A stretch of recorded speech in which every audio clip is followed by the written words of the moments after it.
প্রাথমিক শিক্ষক নিয়োগ বাতিলে হাইকোর্টের দেয়া রায়ের বিরুদ্ধে আপিল করা হয়েছে বলে জানিয়েছেন প্রাথমিক ও গণশিক্ষা মন্ত্রণালয়ের উপদেষ্টা অধ্যাপক ডাক্তার বিধান রঞ্জন রায় পোদ্দার।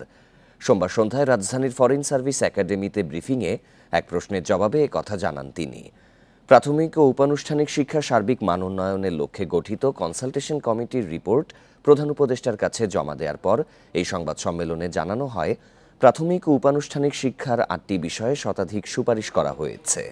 সুপারিশের মধ্যে রয়েছে শ্রেণীকক্ষে শিক্ষক জন শিক্ষকের বিপরীতে ৩০ জনের বেশি শিক্ষার্থী হবে না, সহকারী শিক্ষক পদ বিলুপ্ত, শিক্ষক হিসেবে কর্মজীবন সূচনার পর সিনিয়র শিক্ষকে পদোন্নতি পাবে, অভিযোগ জানানোর জন্য হটলাইন চালু, নিরপেক্ষ তদন্ত ব্যবস্থা গ্রহণ নিশ্চিত করা, সুযোগবঞ্চিত শিশুদের জন্য বিশেষ উদ্যোগ নেওয়ার সুপারিশ।